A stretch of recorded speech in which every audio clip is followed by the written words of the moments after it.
नमस्कार दोस्तों। यूपीएससी ने प्रारंभिक परीक्षा की तिथि 28 मई 2023 को घोषित की है और इसी क्रम में विजन आईएएस ने पीटी 365 के राज्य व्यवस्था खंड का हिंदी भाषा में प्रकाशन किया है। पीटी 365 समसामयिक मुद्दों को कवर करने के लिए एक महत्वपूर्ण मैगजीन की भूमिका अदा करती है और अधिकांश मुद्दे करंट अफेयर्स के से कवर हो जाते हैं। तो हम इसके संबंध में बात कर रहे हैं और परीक्षा तक आते आते हम लगभग सभी जो मैगजीन्स है उसके बारे में बात कर लेंगे। तो आइए मुख्य मुद्दे पर आते हैं। पहला जो शीर्षक है वह आर्थिक रूप से कमज़ोर वर्गों के लिए आरक्षण, economically weaker section, EWS quota के बारे में यहाँ पर बात हो रही है। अभी मुद्दा में इसलिए है क्योंकि सुप्रीम कोर्ट ने 103वां संविधान संशोधन की जो वैधता है उसको बरकरार रखा है। क्या है 103वां संविधान संशोधन? इसमें कहा गया है कि जो सरकारी नौकरी में जो सामान्य वर्ग हैं उनको 10% का आरक्षण दिया जाएगा। ईडब्ल्यूएस आरक्षण के बारे में अगर हम थोड़ा जानकारी ले लें तो इसे सिन्हा आयोग की सिफारिश पर जारी किया गया था। 103वां संविधान संशोधन अधिनियम के अंतर्गत 2 अनुच्छेदों को शामिल किया गया। पहला जो है वो है अनुच्छेद 15(6) और दूसरा है अनुच्छेद 16(6). इन दोनों अनुच्छेदों को 103वें संविधान संशोधन अधिनियम 2019 के अंतर्गत जोड़ा गया है।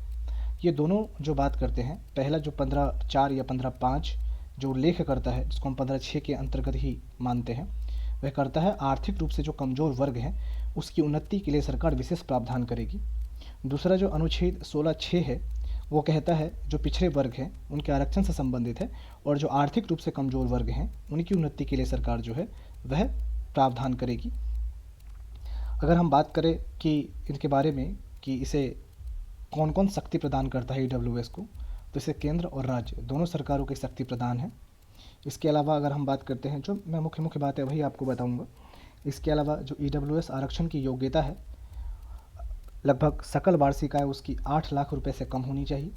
ये प्रावधान जो है वो SC ST या OBC के लिए नहीं है। ध्यान रहे ये केवल सामान्य वर्गों के लिए है जिसकी वार्षिक आय, जो घर की उसकी मंथली इनकम है, वह 8 लाख रुपये से कम होना चाहिए।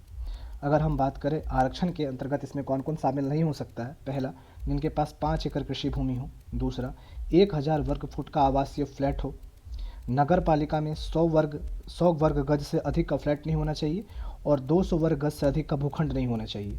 कहने का मतलब है अगर आपके पास 5 एकड़ कृषि भूमि है, अगर 1000 फुट का आवासीय फ्लैट है और अगर आपके पास नगर पालिका में आपका 100 वर्ग गज से या फिर 200 वर्ग गज से अधिक का आवासीय भूखंड है तो आप ईडब्ल्यूएस आरक्षण के पात्र नहीं हैं। ध्यान रहे ये केवल सामान्य वर्गों के लिए है।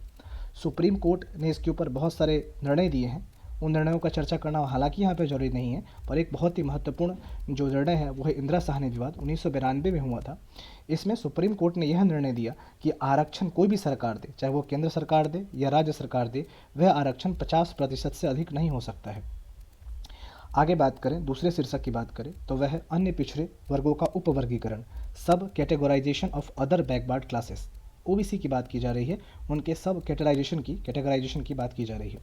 एक आयोग जो है केंद्रीय मंत्रिमंडल ने उसका विस्तार किया है, उसे कहते हैं जस्टिस रोहिणी आयोग। इस आयोग का केंद्रीय मंत्रिमंडल ने विस्तार किया है और इसका यह 14वां विस्तार है। अगर हम बात करें इसके बारे में कि ये क्या है, मतलब ये जस्टिस रोहिणी आयोग, तो हम बता रहे हैं कि इसका गठन 2017 में भारतीय संविधान के अनुच्छेद 340 के तहत किया गया था। 340 क्या है? 340 जो है जो सामाजिक और शैक्षिक रूप से जो पिछड़े वर्ग हैं उनकी स्थिति की जांच करने के लिए राष्ट्रपति को यह आयोग नियुक्त करने का अधिकार देता है कि सामाजिक और शैक्षिक रूप से पिछड़े वर्गों की क्या स्थिति है। इसके अलावा जो है अन्य जो है 2015 में भी एक आयोग का गठन हालांकि किया गया था, राष्ट्रीय पिछड़ा वर्ग आयोग का गठन किया गया था, लेकिन ये इतना महत्वपूर्ण मुद्दा नहीं है। आपने इसके अलावा अगर हम बात करें ये NCBC के बारे में, अत्यंत पिछड़ा वर्ग आयोग के बारे में, तो 11 राज्य और संघ शासित प्रदेश इसके अंतर्गत आरक्षण के हेतु OBC को इसके अंतर्गत वर्गीकृत किया गया है, उपवर्गीकृत किया गया है, सब कैटेगराइज किया गया है, जिसमें कि आंध्र प्रदेश है, तेलंगाना है, पुदुचेरी है, कर्नाटक है, हरियाणा है, झारखंड है, पश्चिम बंगाल है, बिहार है, महाराष्ट्र है, राजस्थान और तमिलनाडु है। इसके अलावा इसमें कुछ जानने के लिए उतना महत्वपूर्ण चीज़ नहीं है, इसलिए अब बात करते हैं सामान्य नागरिक संहिता के बारे में, यूनियन सिविल कोड के बारे में। क्यों मुद्दा में है ये? अभी हाल ही में जो है समान नागरिकता संहिता विधेयक 2020 को एक गैर सरकारी विधेयक के रूप में इसको राज्यसभा में पेश किया गया। ठीक है, हम आगे में ये सब कुछ बताएंगे गैर सरकारी विधेयक क्या होता है, जिसे कोई ऐसा मंत्री लागू करता है जो कि संसद का सदस्य नहीं होता है तो उसे गैर सरकारी विधेयक के रूप में माना जाता है। मतलब सीधे जो मंत्री पेश करता है इसको, कोई सांसद पेश नहीं करता है, वो गैर सरकारी विधेयक के अंतर्गत आता है और इसको राज्यसभा में पेश किया गया है। यूसीसी के बारे में और सारी थोड़ी बहुत बातें जान लें। देखिए, एक एकल कानून है। एकल कानून का मतलब होता है जो सभी भारतीय नागरिकों पर बराबर रूप से लागू होता है, जैसे कि विवाह के मामले में, तलाक के मामले में, कस्टडी के मामले में, अडॉप्शन के मामले में, मतलब अगर आप किसी से गोद लेते हैं किसी बच्चे को, दत्तक ग्रहण इसको कहते हैं, उसके मामले में, विरासत के मामले में, इन सभी मामलों में ये भारत के सभी नागरिकों पर व्यक्तिगत समान रूप से लागू होगा। ठीक है, अगर हम समान नागरिक संहिता के प्रावधान की बात करें, संविधान में इसके बारे में कहाँ उल्लेख किया गया है, तो अनुच्छेद 44 में इसके बारे में उल्लेख किया गया है। डीपीएसपी के अंतर्गत बताते चले कि डीपीएसपी संविधान के भाग 4 के अंतर्गत आता है और 36 से 51 तक जो है डीपीएसपी की चर्चा मिलती है, अनुच्छेद 36 से 51, और उसमें अनुच्छेद 44 जो है वह डीपीएसपी के अंतर्गत जो है समान नागरिक संहिता की बात करता है। और अगर हम बात करें कि जो पर्सनल लॉज हैं, जो व्यक्तिक कानून है जिसको पर्सनल लॉज कहते हैं, जैसे कि मुस्लिम पर्सनल लॉ, जो मुस्लिम के जो कानून है वो किसके अंतर्गत आते हैं, तो वो समवर्ती सूची के अंतर्गत आते हैं। समवर्ती सूची का मतलब होता है जिसमें राज्य और केंद्र दोनों कानून बना सकती है, वह समवर्ती सूची के अंतर्गत आती है। इसके अलावा अगर हम बात करें भारत में वैकल्पिक कानूनों के वर्तमान स्थिति के बारे में, तो हालांकि इतना ज़रूरी नहीं है, लेकिन कुछ महत्वपूर्ण निर्णय इस पर हम बात कर सकते हैं। जैसे कि एक शाहबानो मामला आया था 1985 में, उसमें उच्चतम न्यायालय ने निर्देश दिया था संसद को कि एक समान नागरिक संहिता को बनाने की एक रूपरेखा तैयार की जाए। ठीक है, दूसरा एक और भी मामला आया था सुश्री जॉर्डन डेंगदे बनाम एसएस चोपड़ाबाद। इसमें उच्चतम न्यायालय द्वारा विवाह और तलाक के लिए समान संहिता तैयार करने की आवश्यकता पर भी बल दिया गया था। एक और केस आया था सरला मुदगल विवाद। इसमें उच्चतम न्यायालय ने संसद के द्वारा यूसीसी के निर्माण करने की आवश्यकता को दोहराया था। उच्चतम न्यायालय के अनुसार यह वैचारिक अंतर विरोधों को दूर करके राष्ट्रीय एकीकरण में मदद करेगा। अगर इसके अलावा हम बात करें कि गोवा के बारे में, तो गोवा केवल एकमात्र ऐसा राज्य है जहाँ की समान नागरिक संहिता को लागू किया गया है, बाकी किसी भी राज्य में जो समान नागरिक संहिता लागू नहीं की गई है। अब हम बात करेंगे हेट स्पीच के बारे में। हेट स्पीच का मतलब क्या होता है? सीधा सा मतलब होता है वैसा स्पीच जो किसी घृणा को बढ़ावा देता है, जो किसी के खिलाफ नफरत को बढ़ावा देता है, दुष्टता को बढ़ावा देता है, उसको हम हेट स्पीच कहते हैं। जैसा कि इसको परिभाषित भी किया है कि व्यक्ति के एक समूह के खिलाफ घृणा को बढ़ावा देने वाला कोई भी वक्तव्य जो है वो हेट स्पीच के अंदर आएगा। किसी भी कानून के अंतर्गत हेट स्पीच को परिभाषित नहीं किया गया, ये ध्यान होना चाहिए। हेट स्पीच के खिलाफ भारतीय दंड संहिता में, हालांकि इतना इंपॉर्टेंट नहीं है तब भी ठीक है, हालांकि हेट स्पीच के खिलाफ भारतीय दंड संहिता की कई धारा जैसे 153, 295 आदि में इसका प्रयोग किया जाता है। हेट स्पीच में बहुत सारी चीज़ें आती हैं जिसको आप अभिव्यक्ति करते हैं, तो विभिन्न रूपों में करते हैं आप हेट स्पीच का, जैसे कि चित्र के माध्यम से, कार्टून के माध्यम से, मीम्स के माध्यम से। जैसे अभी भी मैं एक न्यूज़ में पढ़ रहा था कि एक व्यक्ति को किसी व्यक्ति ने मलिच की संज्ञा से संबोधित किया कि ये मलिच आदमी है, तो इस तरह से वो एक हेट स्पीच के अंतर्गत ही आ गया। तो चित्र हो, कार्टून हो, मीम्स हो, वस्तुएं हों, हाव भाव हों, प्रतीक हों, चिन्ह हों, ये सभी हेट स्पीच के अंतर्गत आती है और इसे ऑफलाइन या ऑनलाइन दोनों ही तरीके से प्रसारित किया जा सकता है। तो इसके लिए कानून तो बनेगा ही और बना भी है, 153A और 295A। अगर हम बात की कि हेट स्पीच से संबंधित कानून कैसे हैं, तो संवैधानिक प्रावधान जो है, तो संविधान का एक अनुच्छेद है, अनुच्छेद 19(2), ये सभी नागरिकों को वाक एवं अभिव्यक्ति की स्वतंत्रता देता है। बताते चलें कि हमारे संविधान का अनुच्छेद 19 जो है वो मौलिक अधिकार के अंतर्गत आता है और मौलिक अधिकार संविधान के भाग 3 के अंतर्गत आता है। मौलिक अधिकार के बारे में एक बात और भी जान लेना चाहिए आपको कि अनुच्छेद 12 से लेकर के 35 तक मौलिक अधिकार है, मूल अधिकार जिसे कहते हैं, फंडामेंटल राइट्स जिसे कहते हैं। इसके बाद डीपीएसपी है जो 36 से 51 के अंतर्गत है और वो भाग 4 के अंतर्गत शामिल किया गया है। तो संविधान का अनुच्छेद 19(2) जो है वह नागरिकों को वाक एवं अभिव्यक्ति की स्वतंत्रता देता है पर पूर्णता नहीं देता है। इसके ऊपर कुछ युक्त प्रतिबंध लगाए गए हैं, कुछ रीजनेबल रेस्ट्रिक्शंस लगाए गए हैं और उसके अंतर्गत हेट स्पीच आता है। मतलब अगर आप कुछ अभिव्यक्त कर रहे हैं तो इसका मतलब ये नहीं कि आप कुछ भी अभिव्यक्त कर दें। अगर आप कुछ बोल रहे हैं इसका मतलब बिल्कुल नहीं कि आप कुछ भी बोल दें, उसमें कुछ ना कुछ प्रतिबंध लगाए गए हैं। वो आपका वाक, वो अभिव्यक्ति तभी तक मान्य है जब तक कोई दूसरे व्यक्ति को नुकसान ना पहुंचाती हो। तो संविधान का अनुच्छेद 19(2) इसी को लेकर के बनाया गया है। आगे बढ़े, आईपीसी की भारतीय दंड संहिता की आईपीसी 1807 में, जैसे कि ऊपर भी बताया गया है, 153A, 153B और 298 हेट स्पीच के विरुद्ध प्रावधान करती है। लोक प्रतिनिधित्व अधिनियम 1951 की कि जो एमपी है, जो एमएलए हैं, जो राजनीतिक दल हैं, उनको क्या क्या नहीं करना चाहिए, इसके बारे में जो है लोक प्रतिनिधित्व अधिनियम 1951 है। इसमें धारा 123(3)A और धारा 125A में निर्वाचन के संबंध में, ठीक है, अगर किसी भी तरह से कोई व्यक्ति, कोई राजनीतिक दल धर्म के आधार पर, जाति के आधार पर, समुदाय के आधार पर, भाषा के आधार पर अगर लोगों के बीच में नफरत फैलाता है, शत्रुता फैलाता है, तो उसको फिर वह जो है चुनाव से बाहर कर सकती है। ये धारा 123(3)A और धारा 125 के अंतर्गत शामिल किया गया है। इसके अलावा नागरिक अधिकार संरक्षण अधिनियम 1995 जो नागरिकता से संबंधित है, उसके धारा 7 के अंतर्गत भी जो है इसके लिए प्रावधान है कि आप जो है अपने शब्दों के माध्यम से, अपने संकेतों के माध्यम से या किसी तरह से अस्पृश्यता या उकसाने वाली बात नहीं कह सकते हैं। अब बात करते हैं राजद्रोह के बारे में, सेडिशन के बारे में। ध्यान रहे, मैं आपको केवल वही चीज़ें बताऊंगा जो कि प्रारंभिक परीक्षा के दृष्टिकोण से बहुत महत्वपूर्ण है। हाल ही में सुप्रीम कोर्ट ने आदेश दिया है धारा 124A के बारे में। क्या है धारा 124 से? धारा 124 से देशद्रोह या राजद्रोह के बारे में है। इसमें कहा गया है कि राजद्रोह एक अपराध है, देशद्रोह एक अपराध है, ठीक है, जिसमें जब आप किसी व्यक्ति के द्वारा, जब आप भारत सरकार की किसी कानून के खिलाफ, भारत सरकार की विधि के खिलाफ जब आप किसी तरह का शब्द के माध्यम से या मौखिक रूप से या संकेत के माध्यम से या किसी दृश्य के रूप से कोई घृणा फैलाते हैं या उसकी अवमानना करते हैं, उसका कंटेम्प्ट करते हैं, तो वह कंटेम्प्ट करते हैं, तो वैसे स्थिति में जो है आपके ऊपर राजद्रोह का मुकदमा दर्ज होगा। राजद्रोह एक संज्ञेय अपराध होता है। संज्ञेय का मतलब होता है जिसमें आपको जमानत नहीं होगा, कॉग्निजिबल ऑफेंसेस को कहते हैं। इसमें आपको जमानत नहीं होगा, गैर जमानती है, संज्ञेय है एकदम। संज्ञेय मतलब जो बहुत गंभीर अपराध है। राजद्रोह के लिए जो अधिकतम सज़ा है ना, जो अधिकतम सज़ा है वो आजीवन कारावास है। इस कानून के तहत जो आरोपी व्यक्ति है उसको सरकारी नौकरी से भी वंचित किया जा सकता है। जीवन में कभी वो सरकारी नौकरी नहीं कर पाएगा। इतना ही नहीं, आरोपित व्यक्ति को पासपोर्ट के बिना रहना होता है, मतलब आप किसी अन्य देश भाग भी नहीं सकते हैं। ऐसा नहीं कि उठ के कहीं और निकल लिए, ऐसा आप नहीं कर सकते हैं। जो आरोपित व्यक्ति है उसको देश के अंदर ही रहना पड़ेगा और जब जब जरूरत पड़ेगी उसको न्यायालय के सामने पेश होना पड़ेगा। एक केस है राजद्रोह कानून के संबंध में, दो महत्वपूर्ण केस है। एक केदारनाथ बनाम बिहार राज्य है और एक PLB बनाम केरल राज्य बाद है। ये दोनों में सुप्रीम कोर्ट ने कहा है कि एक नागरिक आलोचना, एक टिप्पणी के जरिए सरकार या उसके प्रशासन पर अपनी इच्छानुसार कहने या लिखने का अधिकार तो रखता है, बट इसके वजह से अगर कोई हिंसा होती है या लोक व्यवस्था भंग होती है तो वो फिर गलत है, फिर उसके खिलाफ कार्रवाई होगी, वो राजद्रोह के खिलाफ हो जाएगा। मतलब आप आलोचना कीजिए, आप सरकार के खिलाफ टिप्पणी कीजिए, केदारनाथ बनाम बिहार राज्य में बात कहा गया, लेकिन उससे आप किसी हिंसक कृत्य कर रहे हैं तो वो बिल्कुल भी सही चीज़ नहीं है और उसको सही ऑफेंस नहीं माना जाएगा, सही कृत्य नहीं माना जाएगा। जैसे कि अभी हुआ था जो अग्नि वीर वाले योजना के अंतर्गत जो किया गया था, वो बिल्कुल भी सही नहीं कहा जा सकता है। इसके अलावा PLB बनाम केरल राज्यवाद में भी सुप्रीम कोर्ट ने कहा कि नारेबाजी हो या संसद में न्यायिक व्यवस्था की आलोचना हो, न्यायिक व्यवस्था की भी आलोचना अगर संसद या कहीं पे भी की जाती है तो उसको भी राजद्रोह नहीं मानेंगे। लेकिन कई जगहों पर सुप्रीम कोर्ट इसके खिलाफ जाती है और कॉन्टेम्प्ट ऑफ कोर्ट लगाती है, जो कि गलत है। तो ये पूरा राजद्रोह से संबंधित है। हम आगे के वीडियो में या इससे भी डिस्कशन कर लेते हैं प्रिवेंटिव डिटेंशन के बारे में। इसको हिंदी में कहते हैं निवारक निरोध। क्या है निवारक निरोध, आइए इसके बारे में जान लें।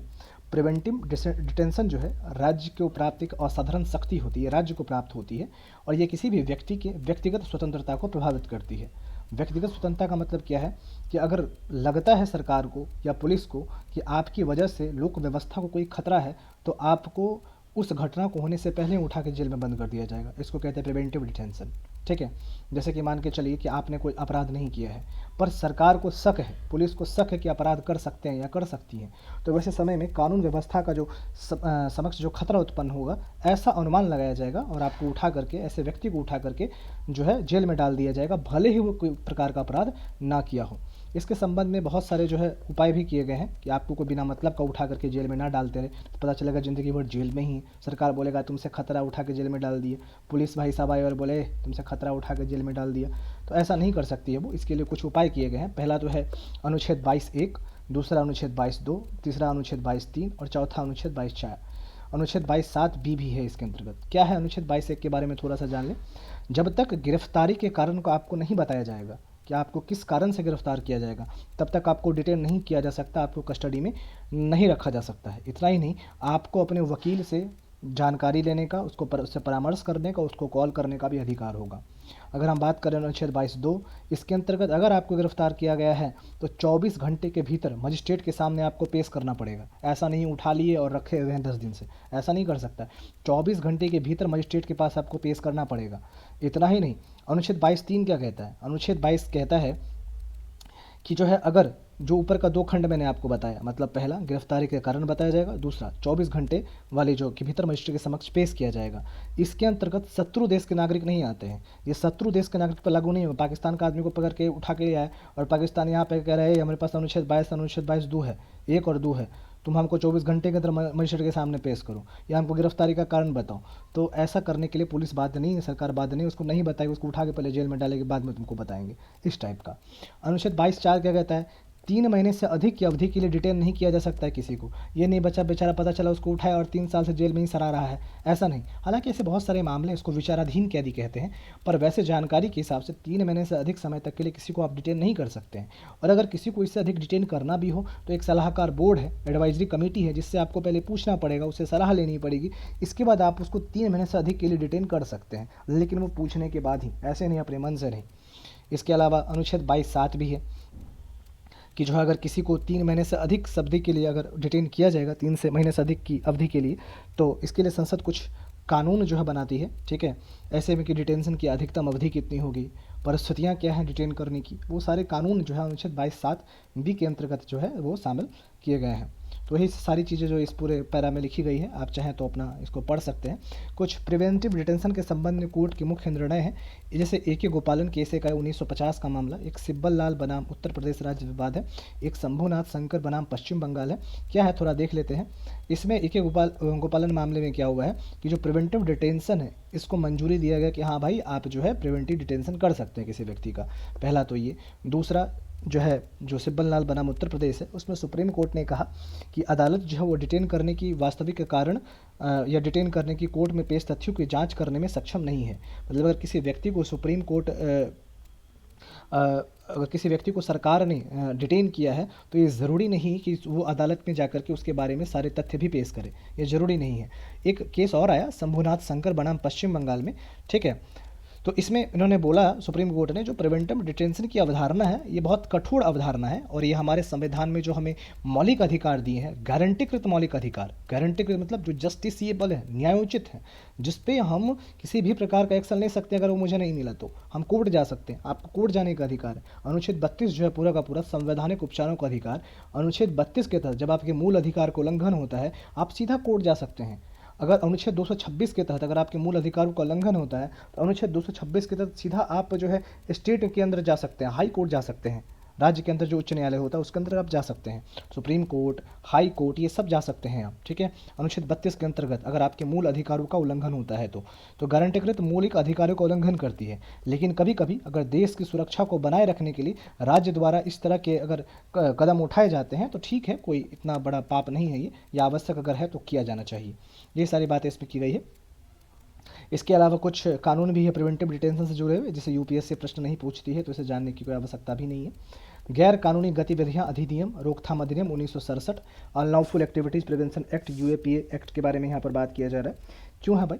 केंद्र सरकार ने अभी एक पॉपुलर फ्रंट ऑफ इंडिया है, ठीक है, उस संगठन को जो है यूपीए के तहत जो है गैर कानूनी संगठन के रूप में घोषणा कर दिया है। क्या है यूपीए, थोड़ा इसके बारे में जान लें। ये इतना इंपॉर्टेंट न्यूज़ नहीं होता है क्योंकि इसे यूपीएससी प्रश्न नहीं पूछती है, पर मेन जो टॉपिक है, जो शीर्षक है यूएपीए जैसे मुद्दा में, तो इसे प्रश्न यूपीएससी बना सकती है। जैसे यूएपीए के बारे में कहा गया है, तो यूएपीए जो है 1967 को व्यक्तियों और संगठनों के कुछ गैर कानूनी गतिविधियों की प्रभावी रोकथाम हेतु अधिनियमित किया गया था। तो ये ध्यान दें, 1967 में ये जो गैर कानूनी गतिविधियां हैं उसके रोकथाम के लिए जो है यूएपीए का गठन किया गया था। यह अधिनियम क्या करता है, कोई अगर व्यक्ति है या कोई व्यक्ति का संगठन है, अगर ऐसा कोई भी कार्यवाही जो भारत की किसी भी प्रभुता को खतरा उपस्थित करता है या भारत की अखंडता के लिए खतरा उपस्थित करता है, तो उसको गैर कानूनी गतिविधि के रूप में परिभाषित कर सकता है और उसको बैन कर सकता है, उसको प्रतिबंधित कर सकता है, ठीक है। अगर हम बात किया जाए कि इसके मामले की जांच कौन करेगा, इसके मामले की जांच करने के लिए 2 लोगों की नियुक्ति की गई है, 2 संस्थाओं की नियुक्ति की गई है। पहले राज्य पुलिस और दूसरी राष्ट्रीय जांच एजेंसी, जिसको हम एनआई कहते हैं, नेशनल इन्वेस्टिगेशन एजेंसी भी कहते हैं।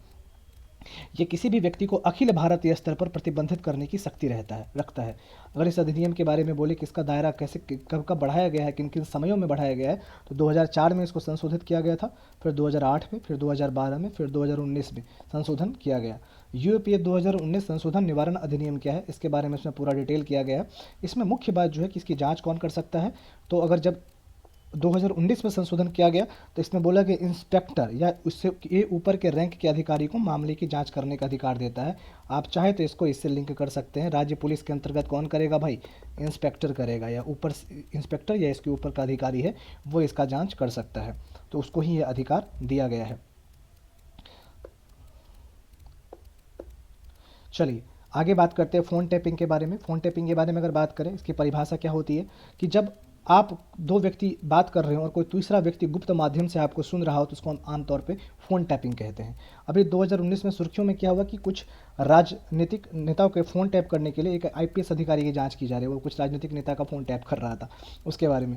तो यहाँ पे जो है थोड़ा शुद्ध हिंदी में बताया गया, किसी तीसरे पक्ष द्वारा गुप्त माध्यमों से इंटरनेट आधारित संचार और फ़ोन की निगरानी करने से है। वही बात सिंपल भाषा में कि जब आप दो व्यक्ति बात कर रहे हो और तीसरा व्यक्ति गुप्त तरीके से उसके बारे में उस बात को सुन रहा हो या उसकी निगरानी कर रहा हो, तो उसको हम क्या कहते हैं, फ़ोन टैपिंग कहते हैं।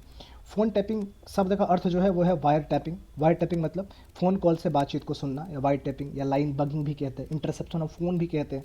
ये सब केवल शब्द हैं, ठीक है, इतना ध्यान देने योग्य नहीं। फ़ोन टैपिंग मूल रूप से क्या है, क्या इसका अर्थ है, तो फ़ोन कॉल की बातचीत जब कोई तीसरा व्यक्ति सुन रहा है, दो व्यक्तियों की फ़ोन कॉल की बातचीत, उसको हम फ़ोन टैपिंग कहेंगे। इसकी शुरुआत पहली बार यूएसए में हुई थी 1890 में, ठीक है, जब टेलीफोन रिकॉर्डर का जो आविष्कार किया गया उसके बाद से फ़ोन टैपिंग चालू हो गया था। एक अधिनियम बनाया गया है फ़ोन टैपिंग को लेकर के, भारतीय तार अधिनियम 1885। क्या है ये फ़ोन टैपिंग की शक्ति देता है। किन को देता है, केंद्र सरकार को और राज्य सरकार दोनों को फ़ोन टैप करने का अधिकार प्राप्त है। इसके तहत भारतीय तार अधिनियम 1885 की धारा 5(2) के तहत केंद्र और राज्य सरकार दोनों को फ़ोन टैप करने का अधिकार है। केंद्र में 10 एजेंसियां ऐसी बनाई गई हैं जो कि फ़ोन टैप को अधिकृत किया गया है, फ़ोन को टैप करने के लिए अधिकृत की गई है। तो कुछ के नाम मैं बता दे रहा हूँ जो महत्वपूर्ण है। पहला तो आईबी हो गया, इंटेलिजेंस ब्यूरो, सीबीआई हो गई, central bureau of investigation CBI हो गई, प्रवर्तन निदेशालय ईडी हो गया, नारकोटिक्स कंट्रोल ब्यूरो एनसीबी हो गया, केंद्रीय प्रत्यक्ष कर बोर्ड या सीबीडीटी जिसको कहते हैं वो हो गया, एनआईए हो गई, नेशनल इन्वेस्टिगेशन एजेंसी हो गई, रॉ हो गया, रिसर्च एंड एनालिसिस विंग हो गया, ठीक है। इसके बाद दिल्ली के कुछ निदेशालय हैं, दिल्ली पुलिस आयुक्त भी कर सकता है और सिग्नल इंटेलिजेंस निदेशालय भी कर सकता है। मुख्य रूप से IB, CBI, ED, NCB, NI और रॉ, ये महत्वपूर्ण संस्थाएं जो कि फ़ोन टैपिंग का काम करते हैं। फ़ोन टैपिंग को अगर कोई कर रहा है तो उसके आदेश को कौन जारी कर सकता है, किसके पास शक्ति है उसके आदेश देने की कि तुम फ़ोन टैपिंग करो किसी और का, तो केंद्रीय गृह मंत्रालय का सचिव हो सकता है, या राज्यों में जो इसके समक्ष अधिकारी होंगे वो ऐसा कर सकते हैं, ठीक है। इसके अलावा जो सक्षम प्राधिकारी है, ठीक है, उसको लिखित रूप से बताना पड़ेगा कि आप क्यों फ़ोन का किसी का टैपिंग कर रहे हैं। तो टैपिंग के कारणों को दर्ज करना होता है। ऐसे नहीं किसी का फालतू में आप फ़ोन टैपिंग करेंगे, मन नहीं लग रहा है तो चलो फ़ोन टैप कर ले किसी का, ऐसा नहीं कर सकते। असाधारण मामलों में आदेश अधीनस्थ पद के अधिकारी द्वारा भी जारी किया जा सकता है।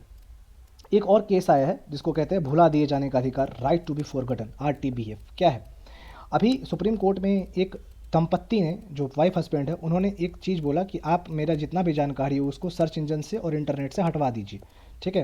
तो सुप्रीम कोर्ट ने बोला ठीक है भैया हम हटा देंगे। तो इसीलिए मुद्दा में आ गया आरटीबीएफ की। क्या है आरटीबीएफ, देखिए होता क्या है, जब आप अपने सार्वजनिक प्लेटफॉर्म में कुछ भी आ सकता है, इंस्टाग्राम, फेसबुक, गूगल, जितना भी कुछ आप इंटरनेट पे देख रहे हैं, सर्च कर रहे हैं, सर्च इंजन है, वो सब उसके अंतर्गत आ जाता है। जितनी वेबसाइटें सब उसके अंतर्गत आ जाती हैं।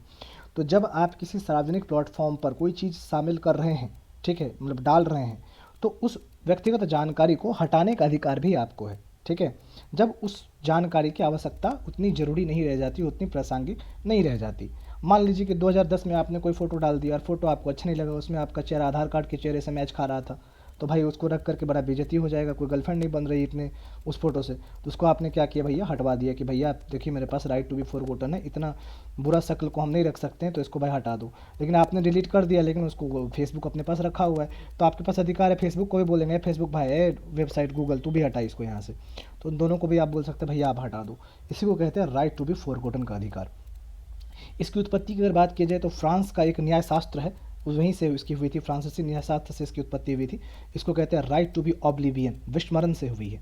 ठीक है, ऐसे बात किया जाएगा इसके बारे में तो क्या ये कि एब्सोल्यूट राइट है? एब्सोल्यूट का मतलब इसको क्या आपको मिलना ही मिलना चाहिए? ऐसा नहीं है, ये असमित अधिकार नहीं हो सकता। इस पर युक्त प्रतिबंध लगाए जा सकते हैं। जरूरी नहीं आपका सारा फोटो हटा देगा, जो चीज़ ज़रूरत है उसको वो रखेगा। जो चीज़ ऐसा लगेगा कि इसकी जानकारी उतनी ज़रूरत नहीं है, प्रासंगिक नहीं है, ठीक है, उसको हटाएगा बस। ठीक है, इसके अलावा अगर बात की कि भारत में इसके लिए कोई कानून है या नहीं, तो भारत में ऐसा कोई कानून नहीं है जो कि आरटीबीएफ का प्रावधान करता हो। समय समय पर खाली सुप्रीम कोर्ट जो है इसकी व्याख्या करती है। अगर हम बात करते हैं कि क्या आपको पता है भुला दिए जाने का अधिकार बनाम निजता का अधिकार, ये दोनों में क्या फ़र्क है, क्या आप जानते हैं? देखिए, निजता का अधिकार जो है वह आपके संविधान का अनुच्छेद 21 के तहत ऐसी जानकारी शामिल होती है जो कि सार्वजनिक नहीं है। निजता का मतलब क्या होता है? निजी बातें। निजी मतलब जो आप घर के अंदर करते हैं वो निजता की बात हो गई। ठीक है, दूसरी ओर आरटीपीएस में जानकारी हटाना शामिल है जो कि आपका निश्चित समय पर तो सार्वजनिक रूप से उपलब्ध था, लेकिन अब वो प्रासंगिक नहीं है तो आप उसको हटा दिए। मतलब वो शुरुआत से ही निजी नहीं था, आपने इसको डाला, लेकिन अब आपको लग रहा है उसकी ज़रूरत नहीं है तो आप उसको हटाने की रिक्वेस्ट कर देंगे। लेकिन जब आप बात करते हैं निजता का, तो वो शुरुआत से ही आपके लिए निजी था। अगर वो चीज़ जो निजी चीज़ था वो जब आपका सार्वजनिक प्लेटफॉर्म पे आ जाता है, तब आपकी निजता के अधिकार का उल्लंघन हो जाता है, अनुच्छेद 21 का उल्लंघन हो जाता है। लेकिन जो पहले से, तो आपका वो कैसे उल्लंघन हो गया? वो तो आपने इच्छे से आपने डाला है। तो इस प्रकार से जो है ये भुला दिए जाने का अधिकार और निजता का अधिकार एक चीज़ नहीं है। अब अगर बात करते हैं कि इस पर सुप्रीम कोर्ट ने क्या क्या व्याख्या की है, तो एक तो पुट्टा स्वामी केस आया है। ठीक है, उसमें सुप्रीम कोर्ट ने अनुच्छेद 21 के तहत जीवन के अधिकार को हिस्से के रूप में मान्यता दी है। और जीवन का अधिकार की जब हम बात करें तो केवल जीवन जीने का अधिकार नहीं है, गरिमापूर्ण जीवन जीने का अधिकार की बात यहाँ पर की जा रही है। ये शब्द बहुत महत्वपूर्ण है, इसके ऊपर बहुत सारा केस चला है। गरिमापूर्ण जीवन जीने का अधिकार, जीवन जीने का अधिकार, इसका संदर्भ में एक बहुत ही इंटरेस्टिंग केस जो है वो सुप्रीम कोर्ट के अंदर आया था। सुप्रीम कोर्ट में एक केस आया जिसमें एक पति पत्नी थे। तो एक जो पति था वो अपनी पत्नी को बहुत पीटा करता था। तो पत्नी ने सुप्रीम कोर्ट में चली गई और सुप्रीम कोर्ट में जाके बोले कि माय लॉर्ड, ये जो बंदा है, ये जो मेरा पति है, ये मुझे बहुत पीटता है, बहुत मारता है। तो सुप्रीम कोर्ट बोला कि भाई ये तो तुम गलत कर रहे हो, तुमको जेल जाना होगा। तो पति का जो लॉयर था, एक सेकेंड, हाँ, तो पति का जो लॉयर था उसने आया और उसने बोला माय लॉर्ड, अनुच्छेद 21 के तहत जीवन जीने का अधिकार है, और भले ही इस पति ने अपनी पत्नी को मारा हो पर इसके जीवन जीने के अधिकार से इसको वंचित नहीं किया है, तो आप किस आधार पर इसको सजा देंगे, इस पति को सजा देंगे, इसीलिए ये सज़ा का हकदार नहीं है। सुप्रीम कोर्ट बोला ठीक ही बात बोल रहा है भाई, कैसे उसको सजा देंगे? तो नहीं मिला। फिर जाकर एकदम पूरा पीटा पत्नी को, कोर्ट क्यों गई। फिर पत्नी गई, जज साहब बचा लीजिए। फिर लॉयर भैद बोला जब जीवन का अधिकार ही नहीं छीना गया तो सज़ा किस आधार पे देंगे? बेचारा फिर बोला हाँ बात तो सही है। तो पहले जो व्याख्या होती थी वो विधि की प्रक्रिया, विधि द्वारा जो स्थापित प्रक्रिया है उसके द्वारा व्याख्या होती थी। दो चीज़ है, एक कहते हैं ड्यू प्रोसेस ऑफ लॉ और एक है प्रोसीजर एस्टेब्लिश्ड बाय लॉ। विधि द्वारा स्थापित प्रक्रिया और विधि की प्रक्रिया। तो पहले जो था विधि में जो कानून में जो प्रक्रिया दी गई है केवल हम उसके द्वारा ही फैसला करेंगे। कानून में लिखा गया है कि क का मतलब कबूतर होता तो हम कबूतर ही बोलेंगे, हम क का मतलब कमल व्याख्या नहीं कर सकते हैं। ठीक है, तो इस तरह का सिस्टम था। तो बेचारा सुप्रीम कोर्ट भी मजबूर था। ठीक है, लेकिन वापस क्या हुआ, वापस जो है ये पति अपनी पत्नी को पीटना चालू रखा। इस बार पत्नी फिर गई, माय लॉर्ड बचा लीजिए, ये दरिंदा आदमी है। तब जो है सुप्रीम कोर्ट आँख खोला, बोला नहीं, जीवन जीने के अधिकार में शामिल है गरिमापूर्ण जीवन जीने का अधिकार, गरिमा के साथ जीवन जीने का अधिकार। और इसीलिए हम इस निर्णय को बदल रहे हैं, जीवन जीने के अधिकार को बदल के गरिमापूर्ण जीवन जीने को अधिकार में तब्दील कर रहे हैं। और इसीलिए उसके बाद से जो सुप्रीम कोर्ट की व्याख्या होती है वो विधि की प्रक्रिया द्वारा, ड्यू प्रोसेस ऑफ लॉ के द्वारा व्याख्या की जाती है, जो बहुत महत्वपूर्ण व्याख्या मानी जाती है। बोले उठा के डालो इस पति को जेल के अंदर, क्योंकि यह गरिमापूर्ण जीवन जीने का अधिकार छीन रहा है इस महिला से। और इस प्रकार से जो है फिर उसको जेल में डाल दिया गया है। तो ये केस जो है बहुत महत्वपूर्ण केस अपने आप में माना जाता है। आगे बात करते हैं, अन्य महत्वपूर्ण सुर्खियों के बारे में थोड़ा बहुत देख लिया जाए। भारत में अल्पसंख्यक का दर्जा, अल्पसंख्यक शब्द को संविधान में कहीं परिभाषित नहीं किया गया। क्वेश्चन यही सबसे यूपीएससी बना देती है, भारत में अल्पसंख्यक शब्द को कहीं भी परिभाषित नहीं किया गया। यूपीएससी बोल देगी परिभाषित किया गया, और आप बोलेंगे हाँ परिभाषित तो किया ही गया है, अनुच्छेद 29-30 में तो जिक्र है मौलिक अधिकार में अल्पसंख्यक अधिकार के बारे में। तो बिना अल्पसंख्यक को परिभाषित किए हुए अधिकार दिया ही कैसे जा सकता है? तो ये बात ध्यान में रखना है कि अल्पसंख्यक शब्द को परिभाषित नहीं किया गया है। अनुच्छेद 29-30 के अंतर्गत जो है अल्पसंख्यक अधिकारों का वर्णन मूल अधिकार के अंतर्गत किया गया है। इसके अलावा अनुच्छेद 350 जो है वो कहता है कि जो है भाषाई अल्पसंख्यकों के लिए एक विशेष अधिकारी का नियुक्त करेंगे जो कि अल्पसंख्यकों की भाषाओं का संरक्षण करने में एक महत्वपूर्ण भूमिका निभाएगा। इसके अलावा अभी केंद्र सरकार ने एक आयोग अधिनियम पास किया है, राष्ट्रीय अल्पसंख्यक आयोग अधिनियम 1992, एक एक्ट है ये। इसके तहत कहा गया है जो मुस्लिम हैं, जो ईसाई हैं, जो सिख हैं, जो बौद्ध, जो जैन हैं, जो पारसी हैं, वो सभी अल्पसंख्यक हैं। इसके तहत अंतर्गत यह बात भी कहा गया है। इसके अलावा एक और अधिनियम बनाया गया है, राष्ट्रीय अल्पसंख्यक शैक्षणिक संस्थान आयोग अधिनियम 2004। इसके तहत जो है अल्पसंख्यक के जो शैक्षिक अधिकार है, जो उनका एडुकेशनल राइट है, उसकी रक्षा के लिए कि कोई छीन नहीं सकता उसको, इसके लिए एक धर्म है सरना धर्म, उसकी मांग की जा रही है। सरना क्या है? ये सरना धर्म जो है एक अलग अलग राज्यों में रहने वाली एक जनजाति है जिसके द्वारा ये सरना धर्म का पालन किया जाता है। सरना धर्म मूल रूप से प्रकृति पूजा पर की अवधारणा पर आधारित एक धर्म है, प्रकृति की पूजा करते हैं ये लोग, तो इसके लिए सरना धर्म बहुत महत्वपूर्ण रखता है। इसके अलावा अनुच्छेद 370 का उतना महत्व नहीं है। अनुच्छेद 142 आर्टिकल 142 के बारे में जान लीजिए। आर्टिकल 42 क्या है?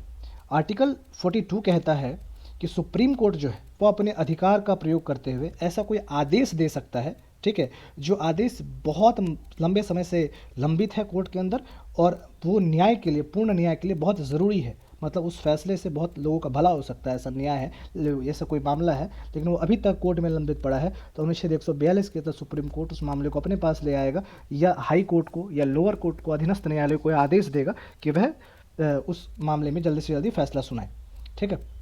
और ये जो मामला है, ये जो आदेश होगा, ये भारत के समस्त राज्य क्षेत्र में संसद के द्वारा बनाए गए किसी भी कानून के अधीन जो है वो परिवर्तनीय होगा, इन्फोर्सेबल होगा। एक और संविधान का अनुच्छेद है, अनुच्छेद 145। अनुच्छेद 145 क्या है कि किसी भी मामले में जो सुनवाई में उपस्थित जो न्यायाधीश है उसके बहुमत पर आधारित सहमति को ही न्यायालय का निर्णय या मत माना जाएगा।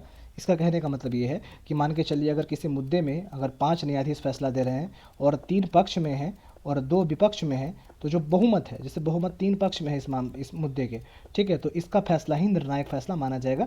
यह अनुच्छेद 145(5) में प्रावधान किया गया है, ये बात ये कह रहा है। तो शॉर्ट में हमने इस बात का डिस्कशन कर लिया। अगला जो टॉपिक है वो संसद, राज्य, विधानमंडल, स्थानीय सरकार की कार्यप्रणाली है, इसको हम अगले टॉपिक में डिस्कशन करेंगे।